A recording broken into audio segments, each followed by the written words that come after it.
तर सुदर्शन घुलेनं भिवंडी जयवंत पाटलांची भेट घेतलेली होती। माझ्याकडून विक्रम डोईफोडेंच्या हॉटेलचा पत्ता घेऊन घुले निघून गेल्याचं जयवंत पाटील यांनी सांगितलेलं आहे।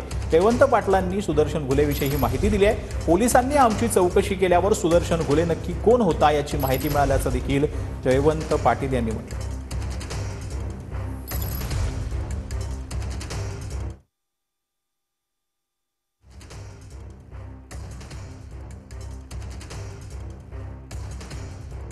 माझ्याकडून विक्रम डोईफोडेंच्या हॉटेलचा पत्ता घेऊन घुले निघून गेल्याचं यावेळेला जयवंत पाटील यांनी TV9 मराठीच्या मुलाखतीत म्हटलं।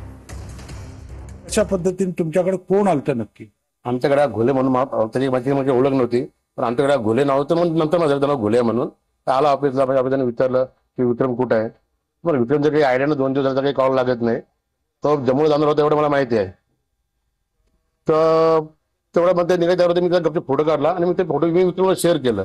कारण संपूर्ण ठाणे आपल्या बीड जिल्ह्यामध्ये आमचा समाजसेवा कार्यक्रम चालू असते वर्षानुवर्ष। त्यासमोर तो आला असेल की विक्रमच्या भेटीसाठी, त्या इव्हेंटचा मी त्याचा फोटो काढला, त्याला ते शेअर केलं। म्हणजे तुमचं जे काम आहे समाज कल्याणचं ते त्या ठिकाणी सुद्धा चालतं, म्हणून तो तिथं ओळख काढत होता। केजमध्ये आणि बीड जिल्ह्यामध्ये बऱ्याचशा ठिकाणी ते काम चालू होतं। लॉकडाऊन मध्ये आम्ही त्यांच्या बैलांना आम्ही चारा वगैरे दिलं होतं सावधान त्यांच्या। मग या ठिकाणून ते कुठे नक्की गेलते? नंतर इथून ते त्या विक्रमच्या नंतर तेवढं काही विक्रमच्या बारवरती चाललो एवढं ते मला ते बोलून गेले। मी त्याच्यामध्ये जास्त काही बोललो नाही। पण 3 जण आलते बाहेर इथं ऑफिसमध्ये एकटा झालेला, ऑफिसमध्ये एकटा झालेला।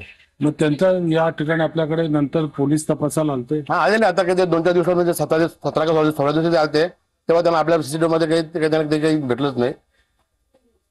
नंतर तुम्हाला कधी समजलं की ते आरोपी होते म्हणून? आता जेव्हा ज्या दिवशी पोलीस आले त्या दिवशी माहित झालं यांनी केलंय म्हणून। संजय भोईर, TV9 मराठी।